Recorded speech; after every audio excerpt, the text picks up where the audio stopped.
So look, I love New Jersey. I love New York. I love being right next to the Northeast and all the construction and everything. It's great. It's just, the thing is, shooting car videos in the winter is just one of my least favorite things. It's one of the hardest things to do, but we're gonna do it anyway for this thing right here. This is the Polestar 3, and I was waiting to check this out. I'd seen a lot of these new Polestars coming out, and I've checked them out in the past, and I've really liked them. And this one, similar to the last video, like I said, is in that category that's really crowded, the mid-size crossover. Why would anybody buy your mid-size crossover? But now that I've tested this one, I really like this one, but there are a few weird things about it. It's actually amazing how far the highest highs and the lowest lows are from each other in this thing. I'm also glad that this is an electric car, so it'll be nice and warm and cozy when I get inside. It's waiting for me.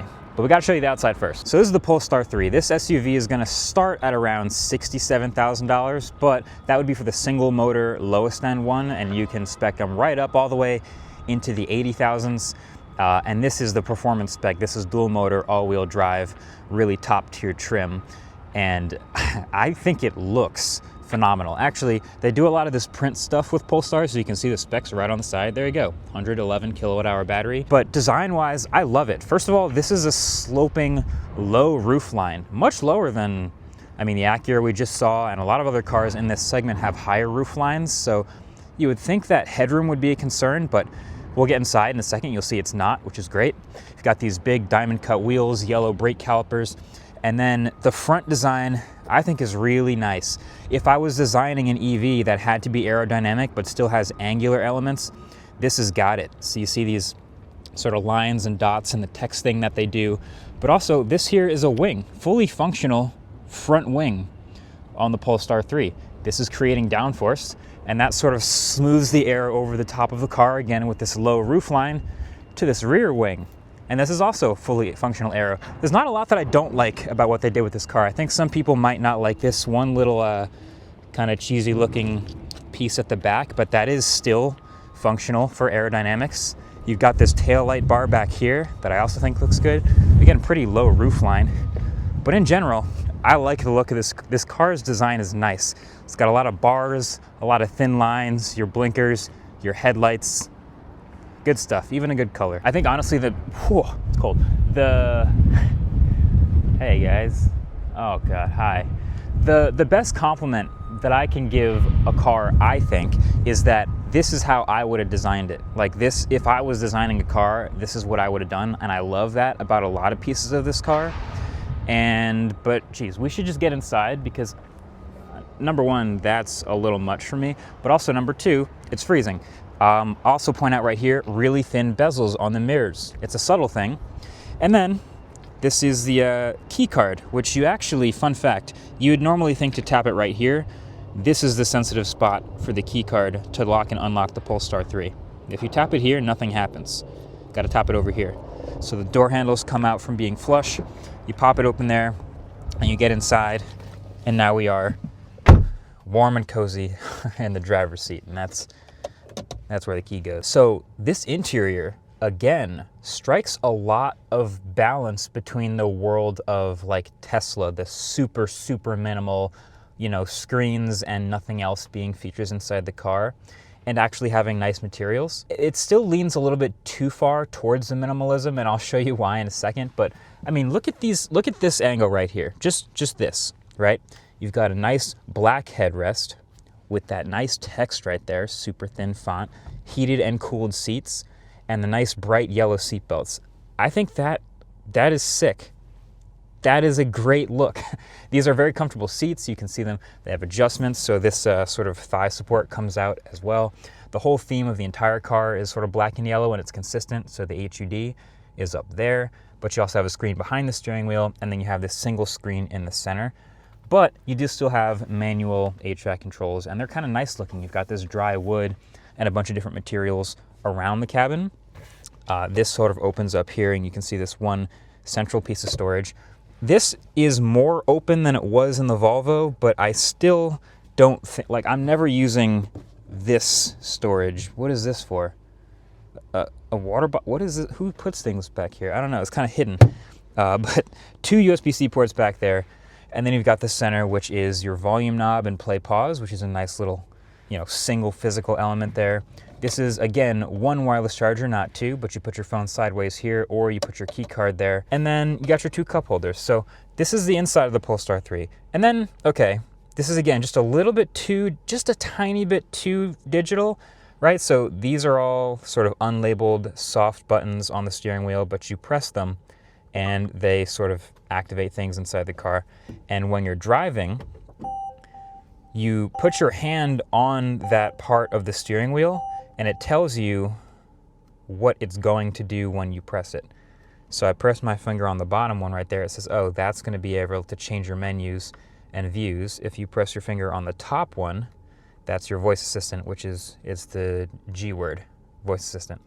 So it kind of tries to tell you what it's going to do before you actually press it because they're unlabeled buttons.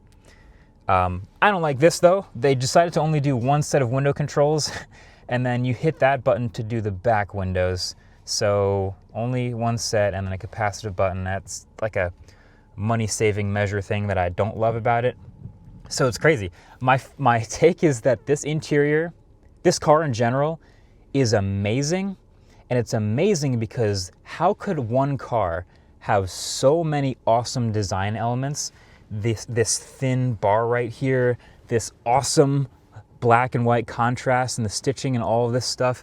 How could it have all that awesome stuff and then also have like gloss black here and cheap out on a window and like do all these things? Like this glove box only opens with a button on the touchscreen. There's no handle. There's no way to open it other than a button on the touchscreen. That's amazing that one car could have so many great design choices and also have such poor design choices. Here's some other little things, right? These are the stalks behind the steering wheel. A little bit of gloss, that's okay, but listen to the ping when you hit park.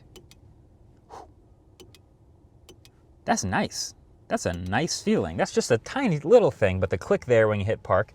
Also over here, those are your front and rear windshield wipers, and you can see if I hit that rear windshield wiper that it's a nice thin bezeled mirror as well. Got the sunroof over our heads. You can pick that as an electrochromic option as well if you want to. And then I gotta say something. These speakers. Okay, this is a Bowers & Wilkins system. You can see the tweeter up front. That's your first clue. This is a nice system, right? You've got big speakers up here, bigger speakers down here, got woofers behind you. Even this headrest, it says Bowers & Wilkins on it, which is a good clue, but this is also a speaker behind your head. This is, I'm tempted to say, it's either the second best or the best speaker system I have ever heard in a car, period. Period. The one I'm thinking of that's maybe neck and neck with it is the one from the Maybach that I talked about in that video. And the Maybach costs way more than this, obviously. This is an amazing speaker system. It has Dolby Atmos support. It has a whole bunch of EQ settings that you can change about it. But even straight out the box, Bluetooth connected to my phone, I'll finish a drive and I'll hit park and I will sit in this car and finish listening to the song before going inside. That's how good the speakers are. And of course, it's a quiet car as well. There's great acoustic isolation from the outside, but amazing speakers. Okay, backseat experience does matter too. And this is the part where you think, okay, maybe this sloping roofline is gonna be compromising a little bit. It'd be totally valid to think that, but I got inside, and I'll move these nice little cushiony back pillows out the way. This is also pretty nice. So the floor is a little bit high, so you can see there's like a gap. I've got my knees kind of higher off the ground than usual, but legroom is plenty, and headroom is plenty. It's kind of amazing that they fit 100+ kilowatt hour battery underneath me, and they've got the seats low enough that there is no problem with headroom at all. And then you still have this nice aesthetic, this black and white, so the thin LED lines, there's LED lights all throughout the car. You obviously have your window stuff, your huge speakers back here. You have your HVAC controls and your heated rear seats. And if you want that back pillow, you got it. But again, the neck pillow, the black and white aesthetic, the orange seat belts. I'm such a fan of just the general design of this car. Here's one weird flaw though, and it could be worse. It could be worse, right? But the armrest is in the middle here, and you do get hidden cup holders there, which is nice. But the pass-through to the trunk, which some cars don't have, but this one does, is tiny. When you open that up, that's the pass-through. So you could fit, what, some golf clubs through there, maybe? Kind of an odd, tiny little thing. But yeah, in general, they didn't really miss too much in the back seat. Here you go. Hold that down. And that works. So golf clubs, 2 sets of golf clubs, all the groceries you want, and sub-trunk. Nice. So this is an advantage over like something like the ZDX we just saw, which is this is a ground-up EV that has a little bit more space than your typical electric car. So really happy to see that. You also can, of course, use that privacy shield. So it's got all the general practicalities of a crossover. It's got all the aesthetics you could possibly want. How does it drive? That's the last question. I'm gonna get back inside so I don't freeze my face off while I talk about driving. But this is the performance-oriented one, and it does drive really nicely. So first of all, the Polestar 3 is on air suspension in the higher end trims. It is not in the single motor trim, but this is on the air suspension, and it totally makes up for the huge wheels and rides really well. And with the dual motors, it is a pretty decent performer as far as acceleration. It'll do 0 to 60 in about 4.5 seconds. But again, I wouldn't let that number fool you into thinking it's not quick. It's very quick. But we also kind of have to pair this performance talk with all of this here. This UI, this is the only input device in the car. It's just a center screen right here, other than these unlabeled buttons. So anything you want to change about the car settings while you're driving, you have to go through this instead of physical buttons.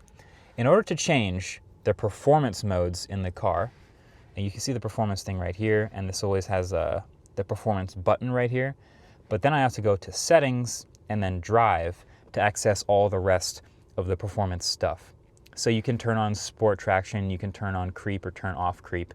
But if I want to change the suspension to standard, which is a nice little softer suspension versus firm, that's 3 clicks away instead of just a single like mode switch.